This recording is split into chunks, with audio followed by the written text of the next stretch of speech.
unrelenting, unforgettable presence. From the moment Abdullah the Butcher stepped into the ring, chaos followed. Fork in hand, eyes wide with madness, he wasn't there to play. He was there to destroy. They called him the Madman from Sudan, a global icon of brutality. From Japan to Puerto Rico, fans screamed, some in fear, others in awe. He bled, he brawled, and he built a legacy with every scar he left behind. Abdullah redefined what it meant to be hardcore before the term even existed. No rules, no mercy, no one like him. And tonight, we honor a man who made violence an art form. A worldwide phenomenon who left a mark wherever he went. Ladies and gentlemen, the 2025 Cauliflower Alley Club International Award recipient, Abdullah The Butcher.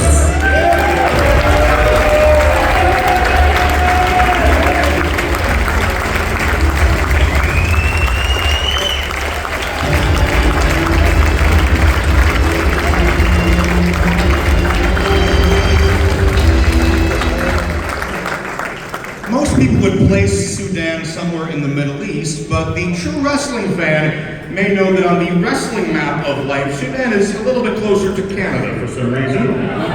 With that said, we'd like to welcome the presenters for Abdullah the Butcher, two fellow Canadian icons, Bob Johnson and Ross Hart.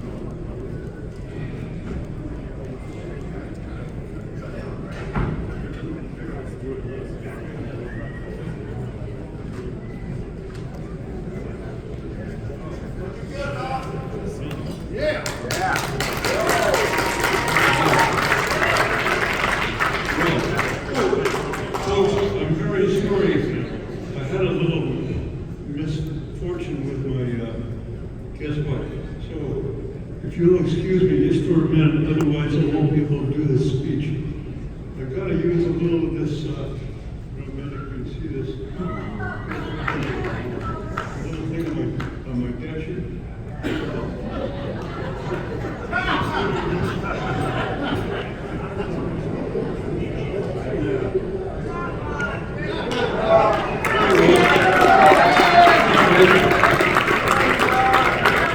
You never know when that would happen in a place like the Cauliflower Alley Club. What a great honor to be here. I've been here 24 years with Ross Hart, one of my dearest, closest friends on the planet. And this has got to be an amazing, amazing experience for Cauliflower to be here. And again, this will be our 24th year in Delaware. I remember it was in 1984, Ross's brother introduced me to a young man in Stewart's living room. He said, Bob, I want to introduce you to a guy, his name is Larry. He's from Windsor, Ontario, Canada. Fellow Canadian. I said, wait a minute, that's Abdullah the Butcher. He's from the Sudan. I had no idea that his name was Larry. By the way, I found out later, please never call him Larry or anything like that. Call him Abby, Abdullah, never Larry. It's just like that. But he's a fellow Canadian, and what an honor to have known this gentleman for all those years. Now go ahead about another 30 years, that was 1984. In 2015, I went to a great big convention in Atlanta. And I was down there for a little week. And Sunday came along and I said, you know, I think Abdullah the Butcher lives here in Atlanta. And I think I'm going to go to the House of Ribs. I'm sure everybody heard about the famous House of Ribs. and Chinese food. He knows how to rib. No, that was a rib itself. I get on the bus, I go to the House of Ribs, I walk in, and I thought, well, he's going to remember who I am. I'm just Bob Johnson from Winnipeg, so I don't know if he's going to remember me. I walk in and he says, hey Jim, come on in. So I walked in, and Abby and I talked wrestling for the next 3 hours. He was busy in the restaurant, but he sat down with me. And for 3 hours, Abby talked about Abby is without a doubt one of my dearest friends, but he talked about my second dearest friend on this planet, the great Stu Hart. Abby told me nice stories about working in Stampede Wrestling, training with Stu Hart, and then he bought me some lunch. I think he bought me some lunch. And we talked after that. I got back to the hotel because I had to fly back the next day. And I said, I can't believe I've been scholared. A guy from Winnipeg, scholared by this gentleman, Abdullah The Butcher, for the last 5 hours. And what an honor. And then it dawned upon me, oh, by the way, Abby, I'm not sure if I've paid you for that meal yet. Did I ever pay you for the meal? Oh, okay. Well, I'll take care of that. Don't worry. The final thing I'm going to say, and this is on a very personal level, a few months ago I had my pancreas, part of my pancreas taken out. And I'm better now. But the day before the operation, the day of the operation, the day after the operation, I got a call from Atlanta, Georgia, from Abby. He's called me every single day since April 14th this year. Bob, how are you doing? How are you doing, Shannon? And there was a lady, Mrs. Malika, Queen Malika. I want to thank her for the she's just the greatest person that I know who's taking such great care of my friend Abby. And with that in mind, again, Abby called me up yesterday on the phone. How are you doing? Are we getting better? So, talk about gratitude and humility. Abby, thank you very much. And Mrs. Malika, thank you very much. And with that, I'm not going to talk anymore. Turn over to my dearest, first friend, the great Ross come up and say a few words. And thanks very much.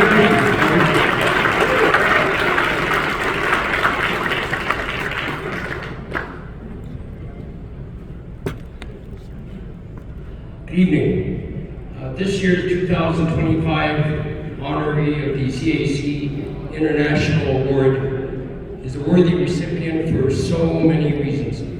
I'm referring to an individual who for over 5 decades has achieved legendary status for headlining shows all over the world against some of pro wrestling's biggest stars. And he's one of the most important and influential stars of all time.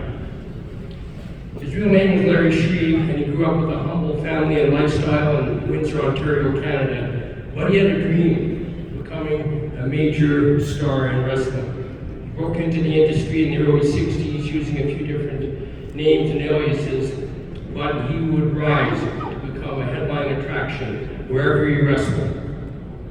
To look at his career in retrospective, it's important to consider the major shift pro wrestling went through in the 60s and 70s. Went from longer matches that often went 30 or 40 minutes with mostly holds on the mat, often to shorter, more intense, sometimes violent affairs.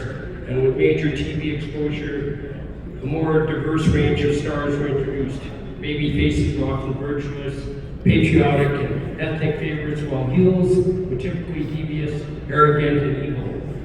At an extreme level were brawlers who broke almost every rule and were considered unpredictable, sadistic, and ruthless. At an extreme, they became synonymous for street fighting, using various foreign objects and carrying action outside the ring and sometimes even out in the parking lots and among the cars. And this created a new breed of fans who wanted to see a spectacle of violence and blood spilled. And this would lead up to the popularity of tape fist matches, handkerchief matches, cage matches, eventually barbed wire matches, and the launch of promotions like TWA, ECW, and War in Japan. One star who emerged in this time period who completely transformed his look and ring persona. He shaved his head and wore white karate pants, and usually wrestled barefoot. He was billed as the madman from the Khartoum region of Sudan, and he apparently spoke little English.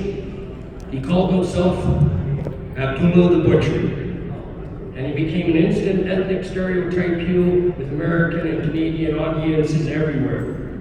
His offense consisted mostly of karate blows and kicks and occasional judo throws as well as headbutts. To the horror of Irish fans, he usually sneak attack his opponents before matches started and continue his assault outside the ring and use everything from chairs to tables to ring posts. Later, this evolved to ambushing wrestlers as they left the dressing rooms before they even got into the ring. While he was inspired by the Sheik, they were similar and different in these ways. Both would use foreign objects to immobilize their opponents. The Sheik's preferred weapon was a sharp pencil and occasional use of fireballs he would throw in the faces of unsuspecting opponents. For Abdullah, it was usually a fork, sometimes pepper spray.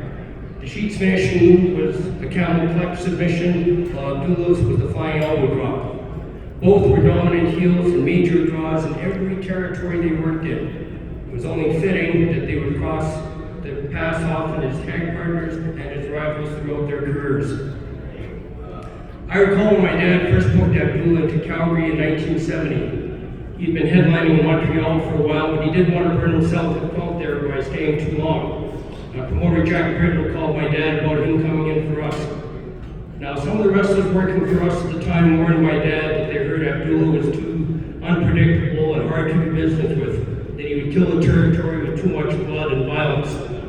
Also, that he was racist. None of these rumors turned out to be true. My dad, who was always open-minded about new talent, had been looking for a new heel attraction as our business had gone through a down cycle. He never regretted his decision to bring Abdullah in, as he got over like crazy and really turned our business around. Soon we were selling out everywhere with him on top. While fans despised him for his propensity for rule-breaking and violence, they truly feared him and kept a safe physical distance from him. As a young kid growing up around my dad's business, I had conflicted feelings about Abdullah. I knew he was making us a lot of money.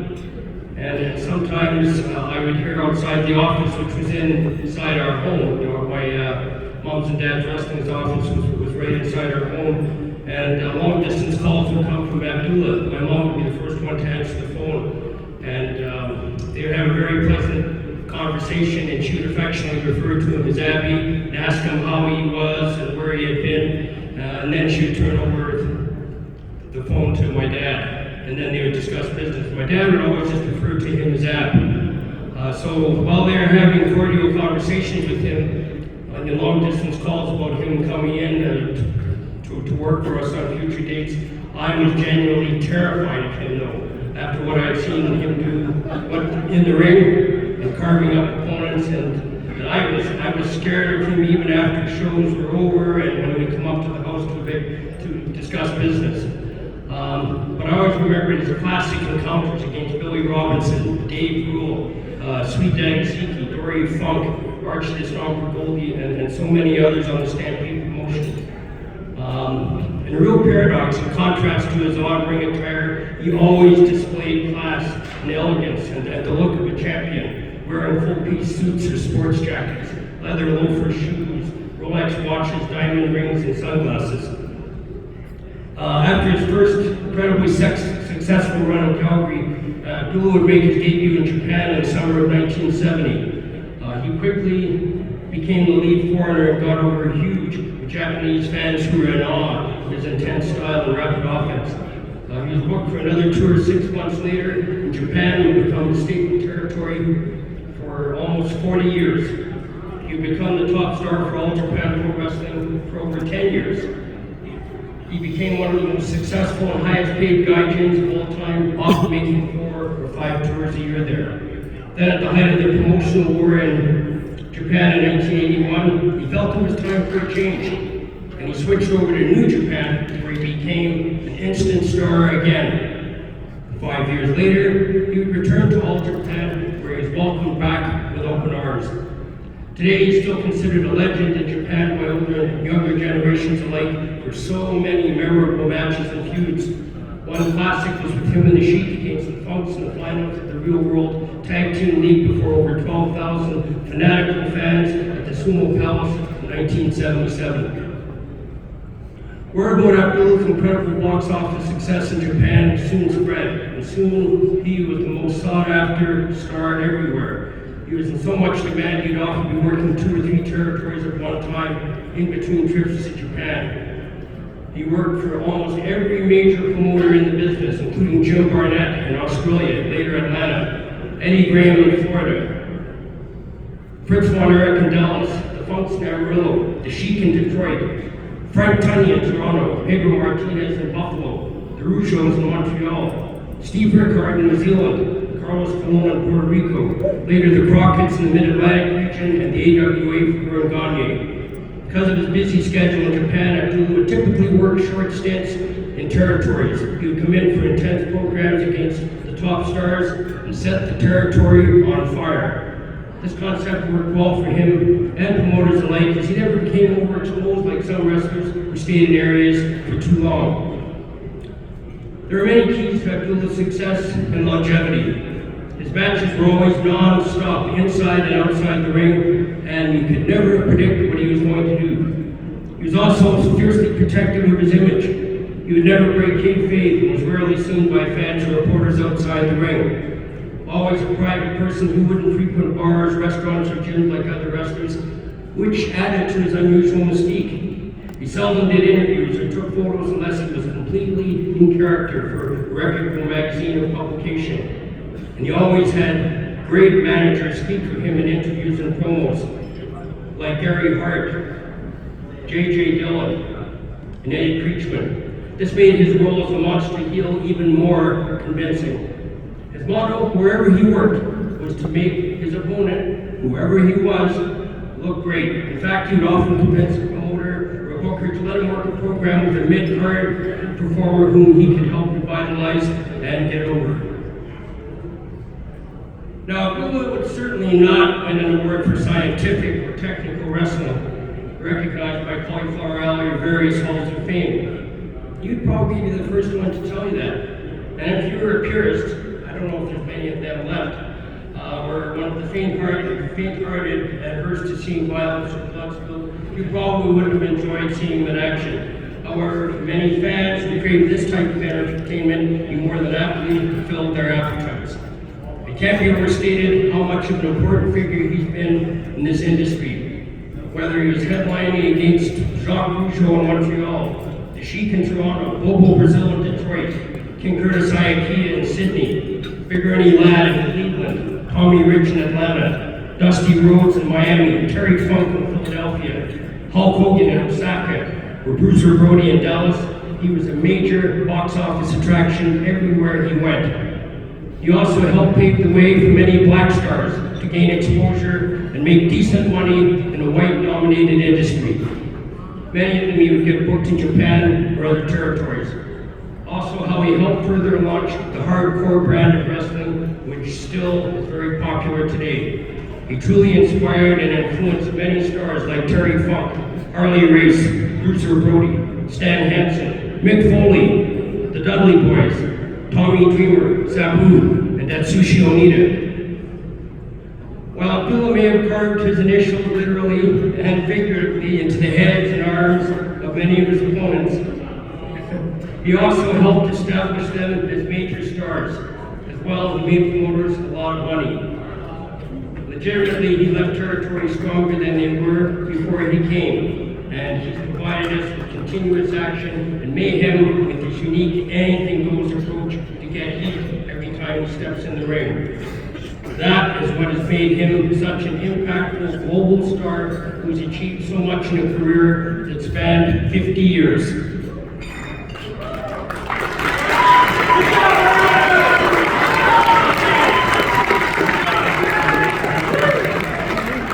On that note, ladies and gentlemen, please join me to give a big ovation to the recipient of this year's Cauliflower Alley Club International Award, the King of Hardcore, the one and only Abdullah The Butcher.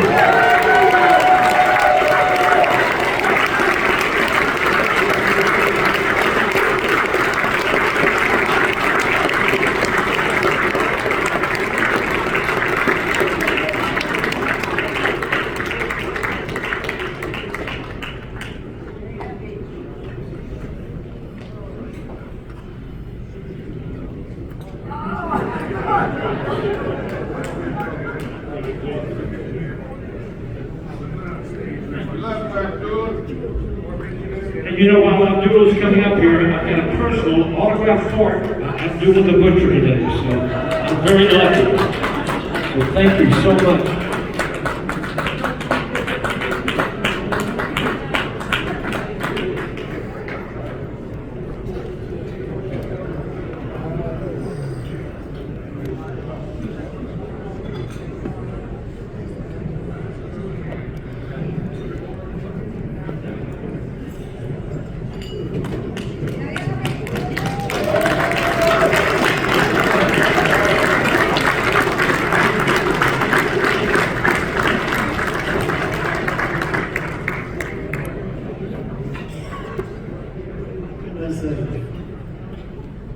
These people up here, they said so much about me. I broke down and started crying.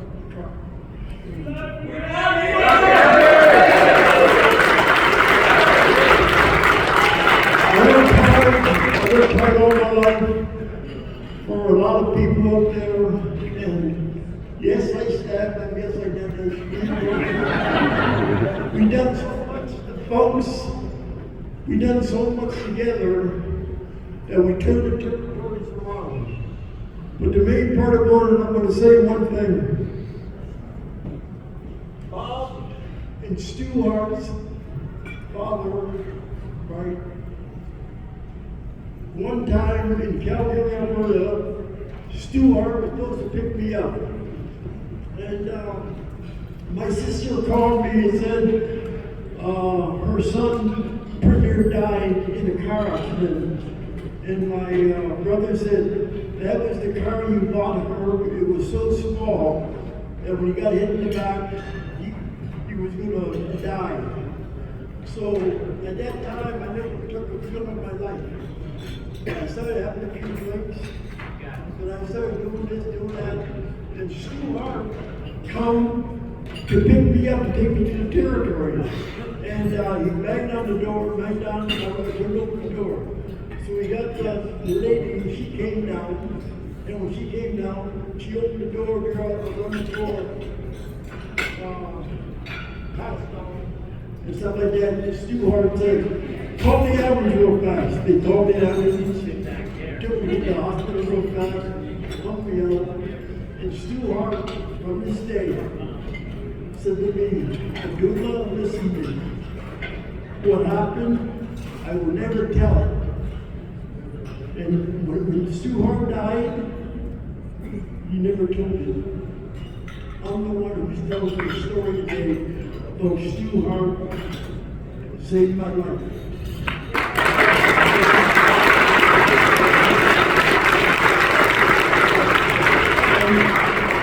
A lot of the wrestlers out there, you know, I don't know who you were, but the big part about it, I wrestled everybody, I tried to make everybody money and stuff like that, send them out to Japan and stuff like that, but tonight, these people give me a big, started crying, and I said to myself, I did all that. I did all that I did. And when I used to go into a place, not telling the people who I was, I'd go into a place and go, me, Abe. They said, oh, you want Abe? Toast. Oh, you want toast? That's the way I was talking.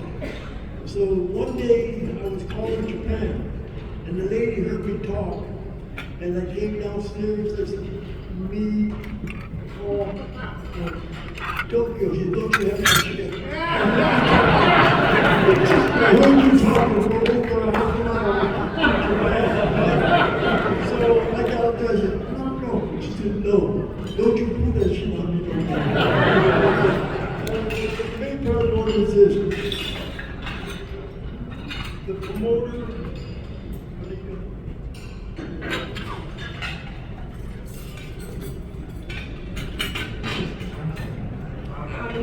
I want to thank, on behalf of Abdullah The Butcher, I want to thank Brian Blair. Thank you so much, Brian. And most of all, Bob Johnson. And thank you for an outstanding introduction to him. Thank you so much. He's well deserving. And thank you to all of his fans and friends out here, because you all are outstanding. Without you all, he would not be Abdullah The Butcher. Thank you very much.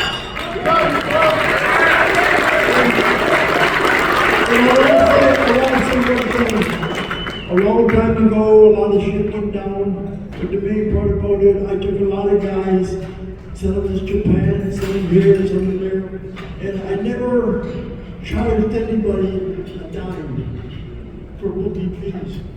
But the main part about it is this: I changed a lot of stuff around. You understand? But when I talk to a promoter, I said, bring this guy in, do this guy. And Tommy Rich, I'll never forget it. Tommy was a nice looking kid. So we were in the Albany, and I told Tommy, listen to this. I want you to pick me up. He said, I can do it, but I can't do it. I said, you son of a bitch, you better pick me up. So anyways, he got up there, and it came time to pick me up, slam me, legislature, started shaking, right? He went up to the top rope, got the elbow on me, I rolled outside the ring, he fought all beyond me, just fought, man. From that day on, I made Tommy Rich, I made so many guys all over the world, but the main part of it is this. I don't know how I done it. I was bullshitting so damn much. I used to eat light bulbs, right? I take a light bulb, break it, and I put Vaseline here. I put the thing, I start chewing it. And they say, hey, he's eating light bulb.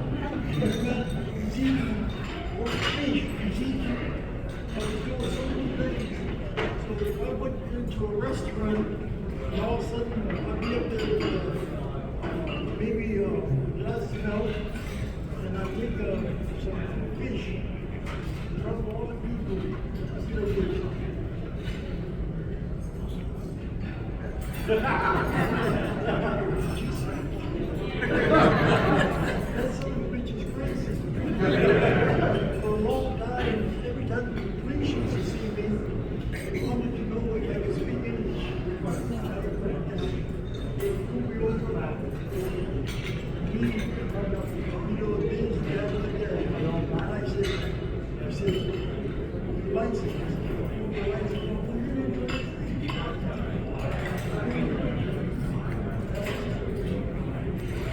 I want to thank everybody for